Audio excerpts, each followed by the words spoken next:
কোৱেশ্চনটোত কোৱা হৈছে কি বুলি two charges plus q দুটা চাৰ্জে plus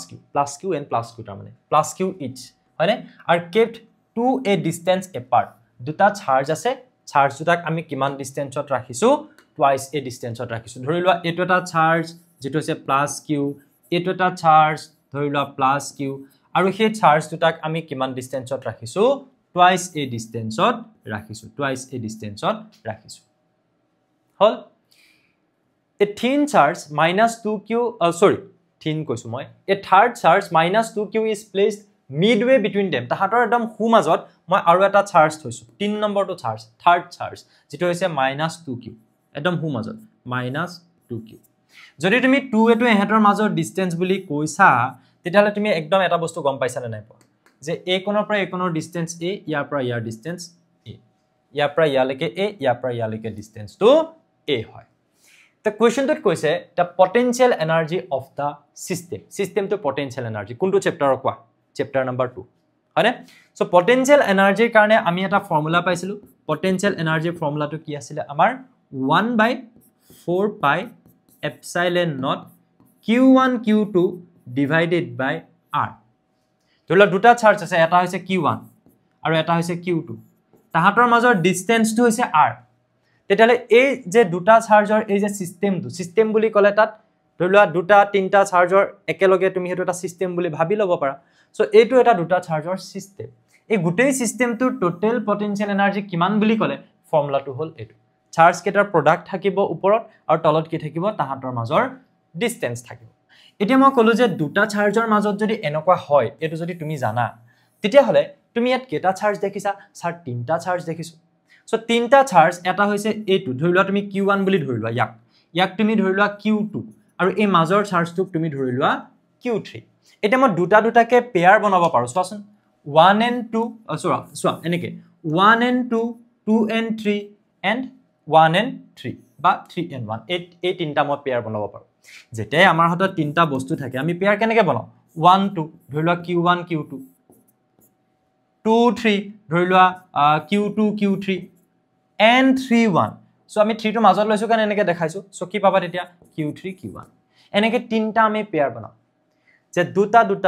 দুটাকে আমি তিনটা পেয়াৰ বনাম আৰু হে প্ৰতিটো পেয়াৰতে আমি পটেনশিয়াল এনাৰ্জি উলিয়াই প্লাস কৰি দিম স্যাৰ কেনেকে চাই থাকা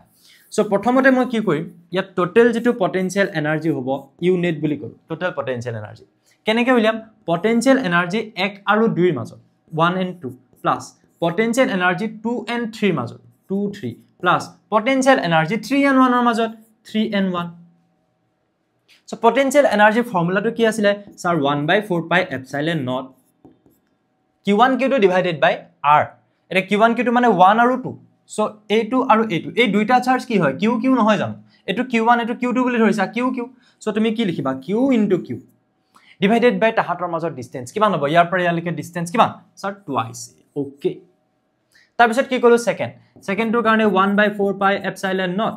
আৰু ইয়াত থাকিলে কিমান 2 আৰু 3 সো q2 q3 বুলি কলে a2 আৰু a2 charge q a2 charge -2q এটো চাৰ্জ কিমান হয় -2q so q into -2q কিমান বুলি লিখিম q into -2q আৰু তাহাতৰ মাজৰ ডিসটেন্স কিমান হয় আৰে a হয় কিমান হয় a হয় এন্ড ফাইনালি আমি কাৰ মাজত লিখিব লাগে এই এটো কি বুলি লিখিম 3 1 so 3 1 মানে a2 3 হয় না a2 3 আৰু a2 1 3 1 so এইকিটা মই মুহাই দিব পাৰো এতিয়া তেটা তুমি কি বুলি লিখিবা ফৰ্মুলাটো 1/4 pi epsilon naught থাকে এজ এ কনস্ট্যান্ট ধ্ৰুবক হিচাপে আৰু ইয়াত কি থাকিব a2 পূৰণ a2 so এইকিটা চাৰ্জ কিমান q3 q1 কিমান হ'ব -2q into q divided by হেতৰ মাজত ডিসটেন্স কিমান হয় a হয় একদম ইজি হয় হেকানে 1 মাৰ্কস আছে বেছি নাই ইয়াত so ইয়াৰ পিছত তুমি যদি এটো সলভ কৰা তেতিয়ালে তুমি ইয়াত কমন লব পাৰিবা কি কমন লব পাৰিবা তুমি কমন লব পাৰিবা 1/4 pi epsilon naught total potential energy উলিয়াই আছে নাপাহৰিবা 1/4 pi epsilon naught তুমি কমন ললা প্ৰথমতে বাৰু এটো লৈ লওঁচোন ভিতৰত কি কাহিনী হয় চাই লওঁ q into q স্কয়াৰ তলত থাকিলে twice a এফালে থাকিলে প্লাস চোৱাচোন এই প্লাস এ মাইনাস এ মাইনাস হৈ যাব নেকি বাৰু একদম হ'ব সো মাইনাস এটা লিখি দিব পাৰি নেকি পাৰি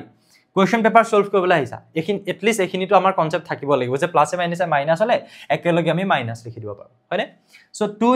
into q কিমান হ'ব 2q স্কয়াৰ ডিভাইডেড বাই কিমান হ'ব a একদম নপঢ়াকে আহিলে দিগদাৰ হৈ যাব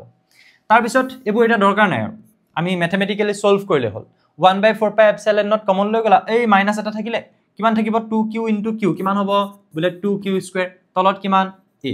বাস হলে তাৰ পিছত তুমি কি কৰিবা ইয়াত দেখিছানে সবতে a আছে তলত ওপৰত সবতে q square so q square divided by 4 pi epsilon not আৰু a এই গোটেই বস্তুটোৱে কমন লৈ গুছি আহিলো q a টো কমন আনিলো q স্কয়াৰ কমন আনিলো ভিতৰত থাকিলে 1/2 - 2 आंसर ওলাই যাব এটা চাই থাকা ওপৰত থাকিলে এফালে q square divided by 4 pi epsilon not into a আৰু এফালে তুমি যদি 1/2 - 2 - 4 বুলি লিখি দিয়া নেক্সট স্টেপ তো আৰু গমে পাইছা মুলে ৰৈ থাকিব নালাগে आंसर ওলাই গল চাগে 1/q square by 4 pi epsilon not into a ভিতৰত থাকিব 2 এলসিএম হিচাপে সো এফালে 2 এফালে 1 - 8 1 - 8 মানে -7 স্যার आंसर হ'ব নেকি -7 q square divided by 8 pi epsilon not into a হৈ গল